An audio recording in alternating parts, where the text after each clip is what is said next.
Nosso irmão Luiz Antônio Maríngolo, fez a abertura e trouxe um fato muito interessante. Do primeiro dia da semana, Jesus foi ressuscitado no primeiro dia.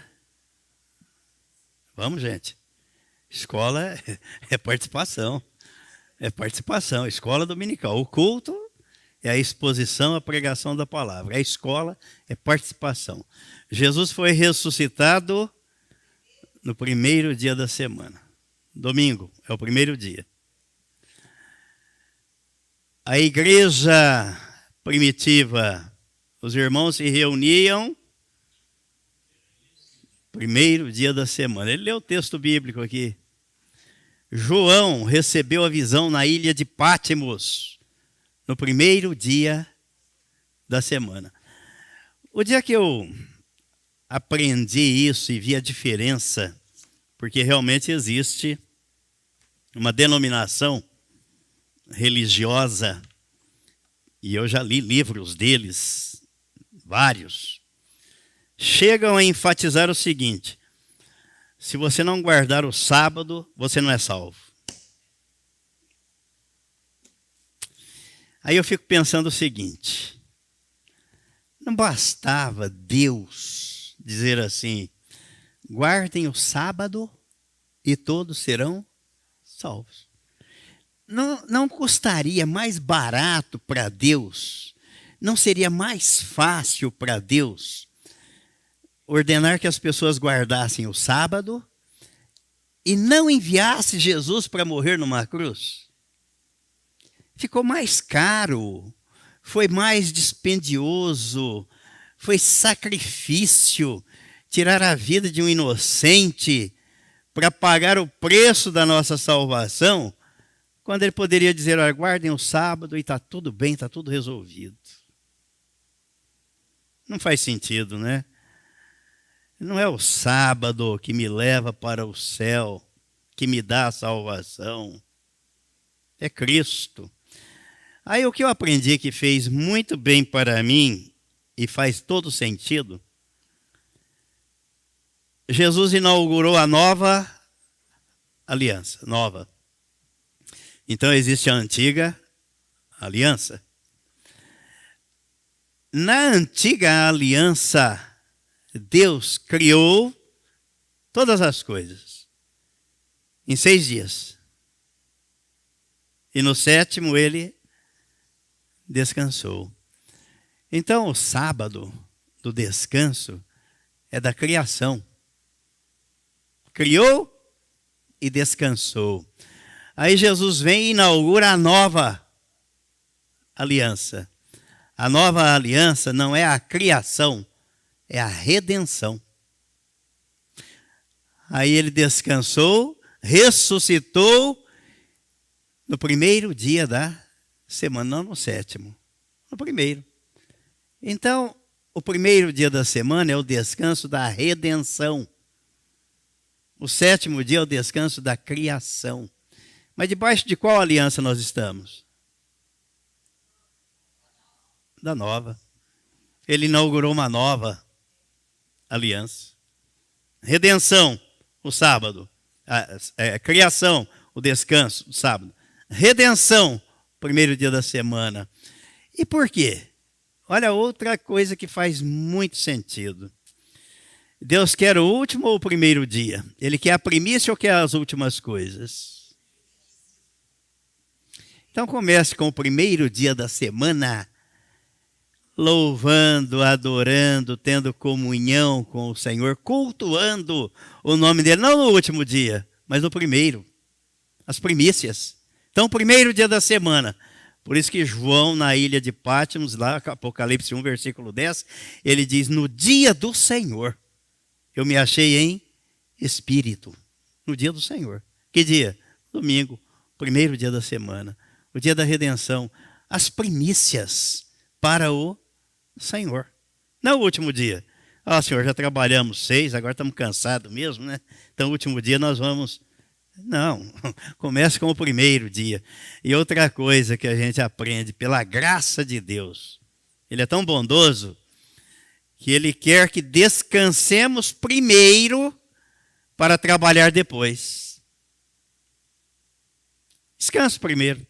Então comece o primeiro dia da semana e descanse. Depois você trabalha, ganha energia, ganha força, ganha fôlego para trabalhar. É que a graça de Deus não cabe nessa cachola pequena, porque ela é muito grande, não é? Mas é assim, é pela fé. Então não faz sentido, se eu não descansar no sábado, não serei salvo. Ué, mas e a obra redentora de Jesus serviu para quê?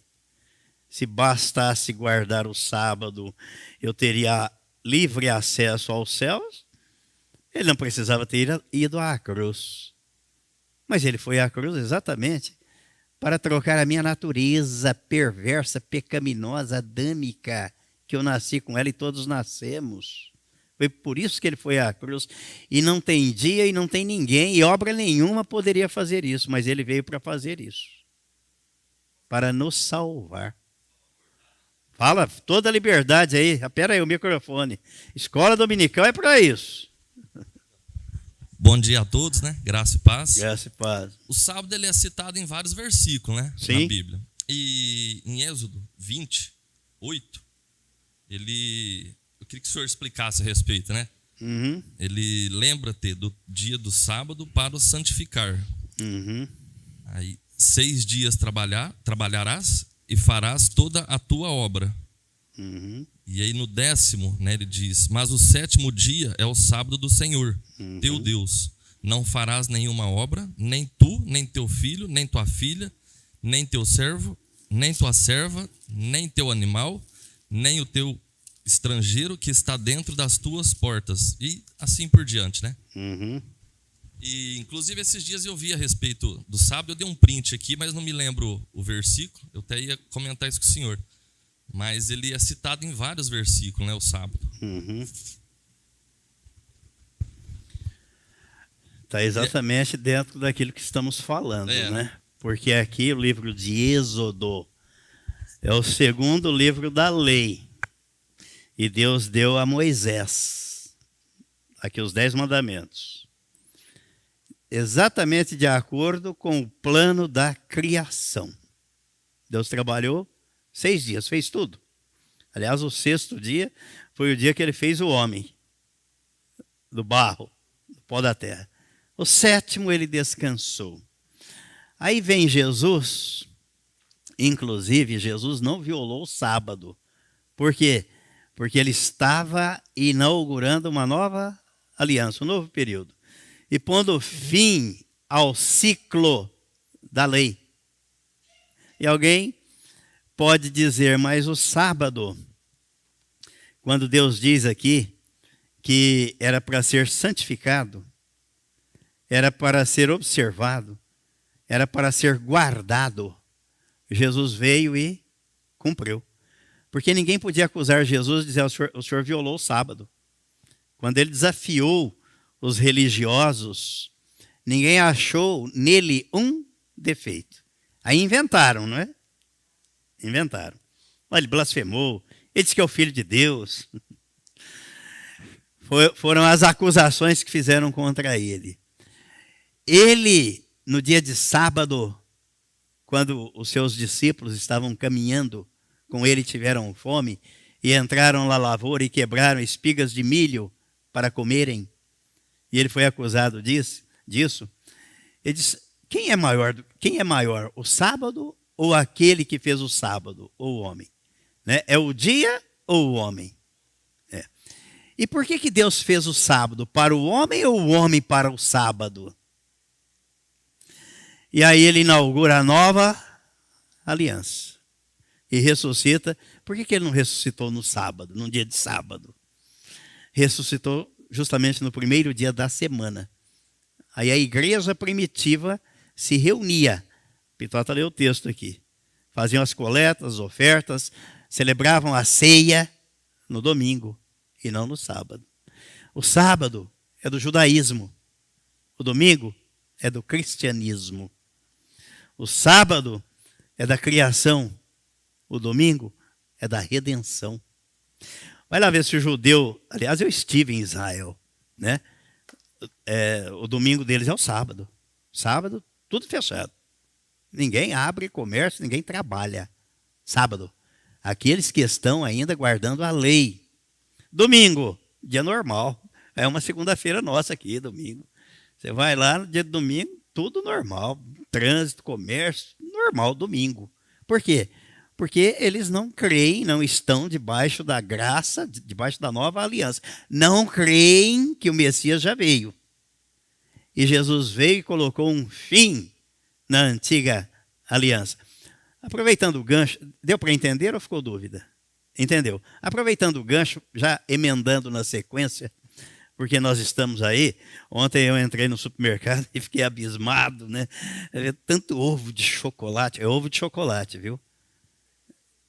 Não é ovo de Páscoa, não. É ovo de chocolate. Ao ver tanto ovo de chocolate, aí é que eu me lembro das coisas, porque até então, televisão não assisto mais essa porcariada, nem sei o que passa, não ligo, não perco meu tempo com isso, ocupo o meu cérebro e renovo a minha mente com leitura bíblica, literaturas, aí eu acrescento, porque televisão atrofia, e ainda mais essa televisão manipulada, né, que fala o que o sistema manda, eu não perco meu tempo com isso. Mas aí entrei lá e vi aquele monte de ovo de chocolate. Falei, meu pai, daqui a pouco começa o quê? Quem me ajuda aí? Feliz Páscoa. Feliz Páscoa. A Páscoa é outro ritual da antiga aliança, celebrando a saída do povo hebreu do cativeiro do Egito. Deus determinou, vocês vão celebrar a Páscoa. Deus determinou. Para recordar que vocês foram escravos no Egito. Mas o Senhor os libertou com mão poderosa. Para recordar. O que Jesus fez? Ele também comeu a Páscoa com os discípulos. A última Páscoa. E depois, na metade dela, ele instituiu a ceia. Aí o que é que ele disse? Este é o memorial da nova aliança. A Páscoa, memorial da antiga aliança. Debaixo de que aliança nós estamos? Da nova ou da velha? Da nova. Então, o que é que nós temos a ver com o ritual da Páscoa? Nada. E olha, isso é uma coisa que sempre norteou o meu pensamento e a minha conduta. Prestar atenção no significado das palavras. O que significa Páscoa? Passagem. O que é que o anjo da morte fez lá no Egito, quando Deus mandou a última manifestação, que foi a morte dos primogênitos? E mandou Moisés avisar o povo, as famílias. Vocês vão imolar um cordeiro. Olha, apontando para o cordeiro de Deus, Jesus, depois. Imolar. Pega o sangue do cordeiro. Vamos dizer que isso aqui seja um portal da casa. Passa no portal o sangue do cordeiro. A hora que o anjo da morte passar por aquela casa e vir o sangue no portal, ele pega de lá e pula do outro lado. Passa além daquela marca. É exatamente esse o significado no hebraico. Passar além da marca. Pular além da marca. Chegou ali, aqui tem um portal. Opa, aqui tem marca. Então ele pula. Vai para o outro não tem. Matava o primogênito daquela família. A casa que tinha o sangue no portal, a vida do primogênito era preservada, não morria, porque Deus havia determinado. Aí a gente chega para a pessoa, feliz passagem. Feliz pular além da marca. Experimente fazer isso. Feliz passagem. A pessoa, o que é isso? Ué, você está dizendo feliz Páscoa. Feliz passagem. Feliz pular além da marca. Mas o que é isso? Não faz sentido. Você está dizendo feliz Páscoa. E Páscoa é isso, passagem. pular além da marca. Aí vem aqueles que viajam na maionese e argumentam, justificam, mas a realidade é essa. Ritual da antiga aliança. Querem outro exemplo? Mateus capítulo 12, versículo 1. Por aquele tempo, em dia de sábado, passou Jesus pelas searas. Ora, estando seus discípulos com fome, entraram a colher espigas e a comer. Agora, olha quem censurou Jesus. Os fariseus, porém, vendo isso, disseram-lhe: eis que os teus discípulos fazem o que não é lícito fazer em dia de sábado. Quer dizer, não pode comer em dia de sábado. Fica com fome em dia de sábado. Não toma banho, não dorme em dia de sábado. Isso a gente chama que é o excesso do farisaísmo, né? É o farisaísmo, ou o excesso do legalismo, é o excesso do realismo, quer ser mais realista do que o rei. Não é lícito. Falando isso para o próprio Deus que havia instituído, porque aqui estava Deus em carne e osso, Jesus, o verbo encarnado. Olha, é ilegal o que vocês estão fazendo. Mas Jesus lhes disse: não lestes o que fez Davi, quando ele e seus companheiros tiveram fome? Como entrou na casa de Deus e comeram os pães da proposição, os quais não lhes era lícito comer, e nem a ele, nem aos que com ele estavam, mas exclusivamente aos sacerdotes? Ou não lestes na lei que aos sábados, os sacerdotes do templo violam o sábado e ficam sem culpa? Pois eu vos digo, aqui está quem é maior do que o templo. Mas se vós soubesseis o que significa misericórdia quero e não holocaustos, não teríeis condenado inocentes, porque o Filho do Homem é Senhor do sábado. Quem é o seu Senhor? O sábado ou Jesus? Quem é o seu Salvador? O sábado ou Jesus? Então,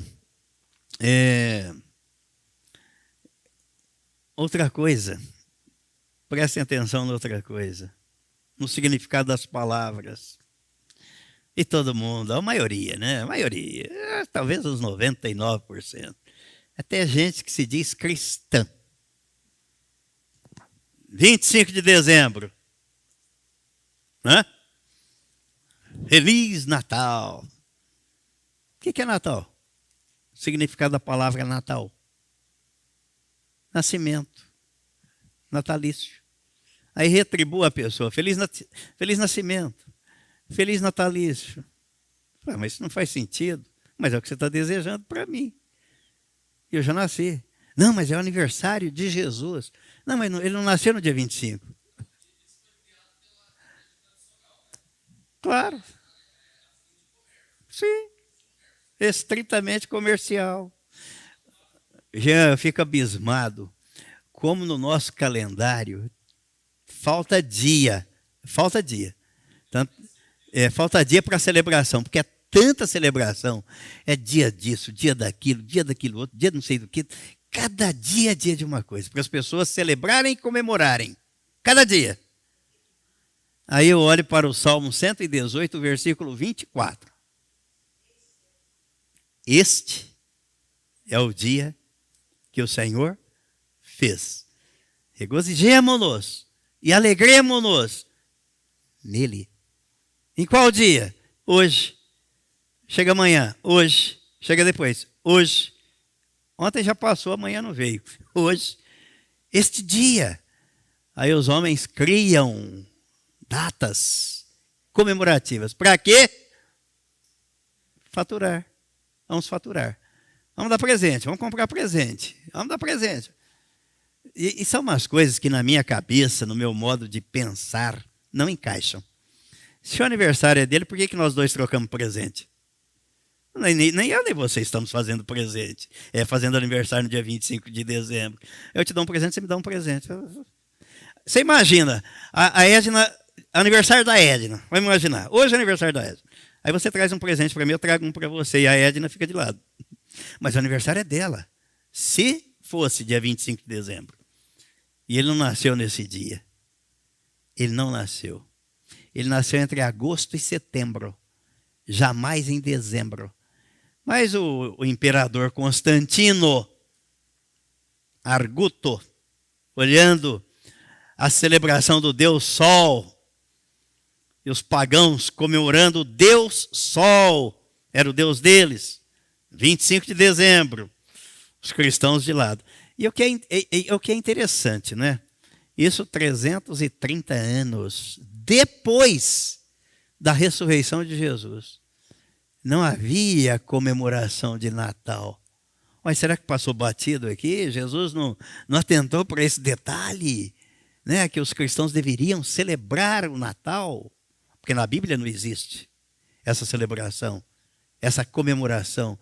Aliás, Jesus mandou, quando ele instituiu a ceia, fazer isto em memória de mim, lembrar do que ele fez por nós na cruz. Mas o nascimento dele não existe celebração na Bíblia. Aliás, não existe celebração do nascimento de ninguém na Bíblia. Não existe. Aí nós celebramos.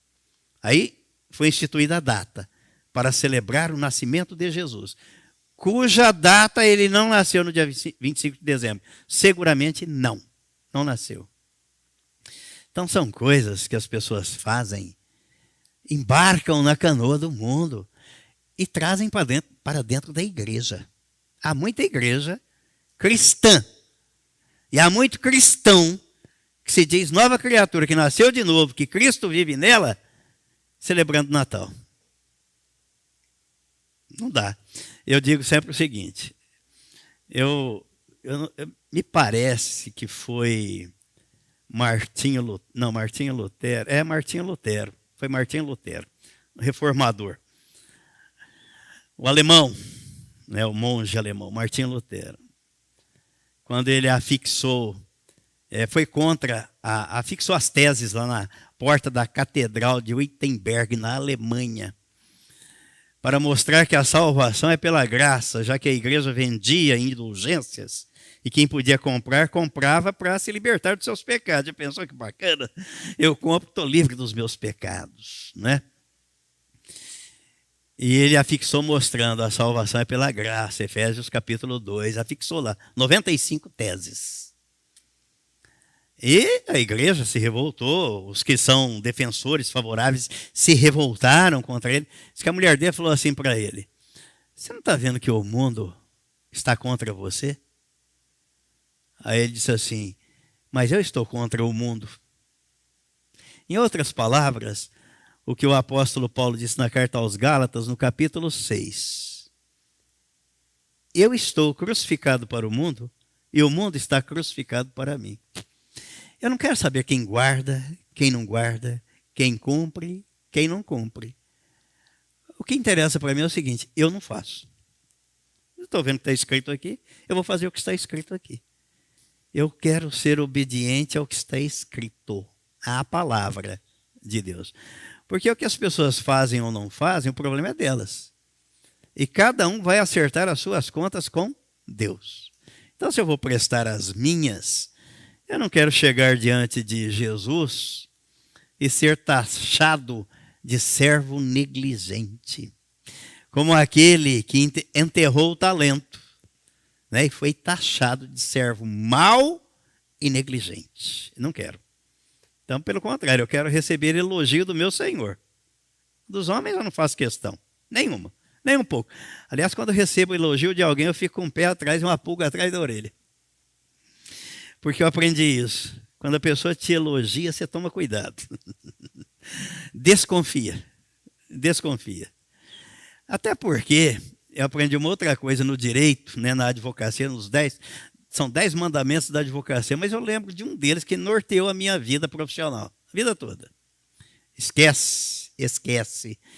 Tão depressa da tua vitória quanto esqueces da tua derrota. Ganhei uma causa, eu sou o cara. Esquece. Sabe por quê? Primeiro que a gente não vive de passado. Eu não vou ficar vivendo da vitória que eu tive. A vida continua. E também não vou viver da derrota que eu tive.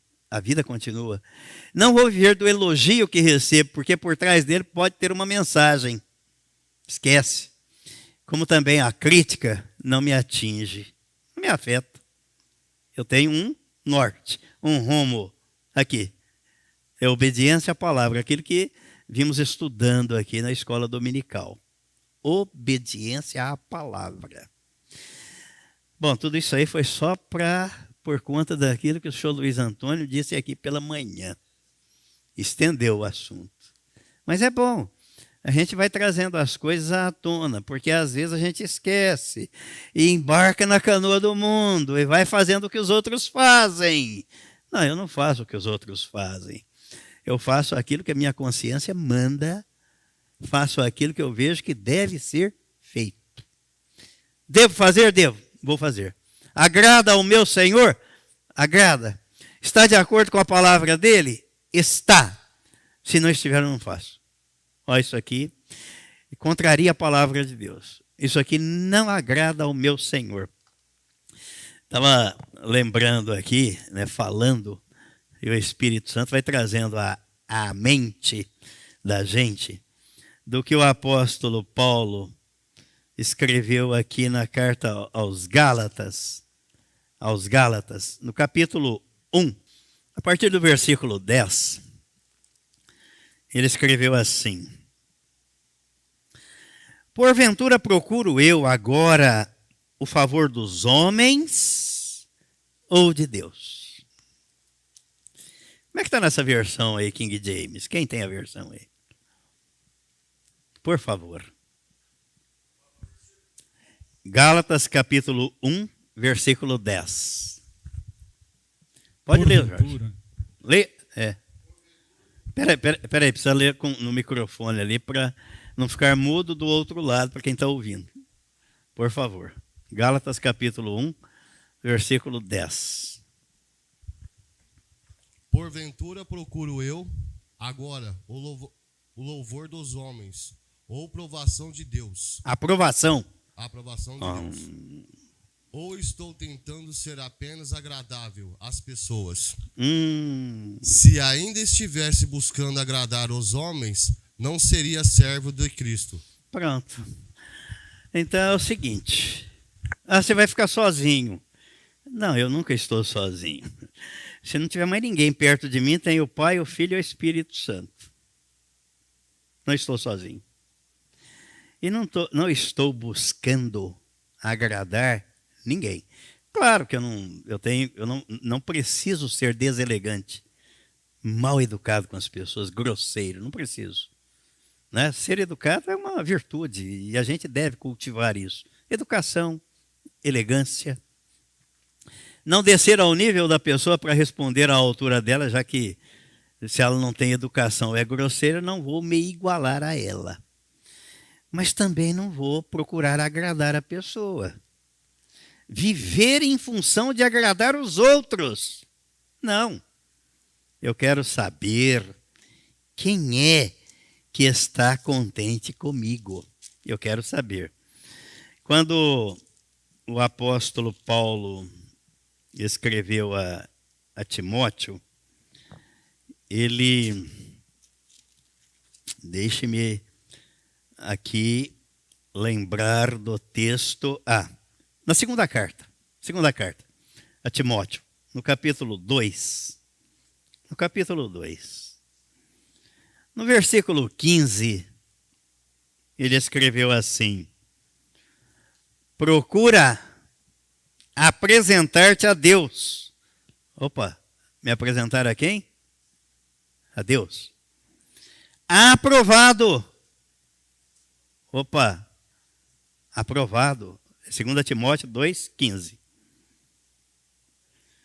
Como obreiro que não tem de que se envergonhar e que maneja bem a palavra da verdade.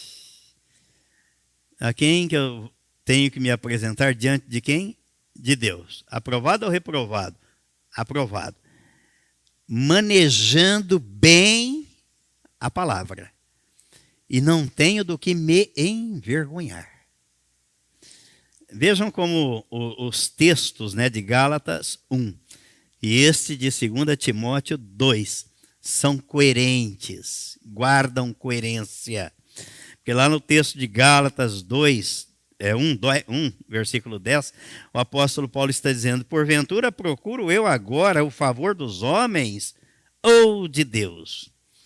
Ou procuro agradar a homens? Se agradasse ainda a homens, não seria servo de Cristo.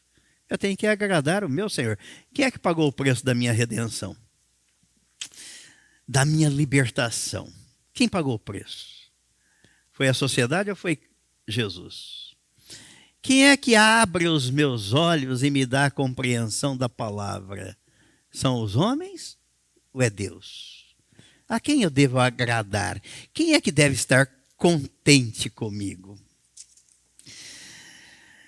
Então, essa é uma questão que a gente deve colocar em prática no dia a dia. Quanta gente que fica chateado, magoado, porque ouve, esse pastor é muito grosso, não devia falar isso. Mas eu só falei o que está escrito. Só o que está escrito. Então não fui eu, foi a palavra que não foi agradável. Mas aí o problema não é meu, porque a palavra não é minha. Não é minha. Mas quando a pessoa tem humildade, ela vai buscar e vai procurar e vai se entender com Deus. Senhor, o que minha mãe fez, né, há alguns anos atrás? Meu filho começou falando aqui contra o pecado, não a favor. Contra o pecado. Meu filho está indo para o inferno. Né? Minha mãe fez isso. Aí passou a noite chorando, clamando a Deus. O Senhor mostra se é ele ou eu. Quem dos dois está indo para o inferno? Aí Deus mostrou. Porque as pessoas têm uma concepção de Deus, não é só de Deus, é de tudo. De tudo. Elas idealizam, idealizam. Mas o ideal só existe aqui. O que está na nossa frente é real. Não é ideal. É real. E quando aquilo que é real não corresponde ao nosso ideal, decepção, frustração. Gente, na família, no contexto da família, quantas vezes a gente escuta assim, fulano, dentro da nossa família, fulano é um amor, uma bondade de pessoa. Fulano é bonzinho, que corresponde ao ideal dela. A hora que o fulano faz alguma coisa que não vai de acordo, de encontro ao ideal, fulano me decepcionou. Estou tão decepcionado com fulano. Não é assim? Ou só eu que escutei isso e escuto isso na família? É assim. Porque você idealizou a pessoa, mas ela não existe. Ela não existe. Aquela pessoa que está diante de você é uma pessoa real e não ideal. Assim é o pastor e assim é qualquer pessoa. Vê a figura do pastor. Nossa, esse homem é uma bênção, é um modelo. Daqui a pouco o pastor fala uma coisa que vai contra os ideais daquela pessoa. Eu não volto nessa igreja nunca mais. E é assim. Esse pastor me decepcionou. É assim. Agora, quem é que deve estar aprovando e satisfeito? A quem eu devo aprovar e deixar contente?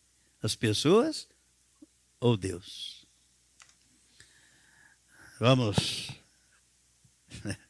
pelo menos uns 20 minutos aqui na nossa reflexão de hoje, porque nós paramos a semana passada, estávamos falando sobre a pessoa para quem Deus olha. E no livro do profeta Isaías, no capítulo 66, nos versículos 1 e 2, vou ler na versão King James, ele diz assim: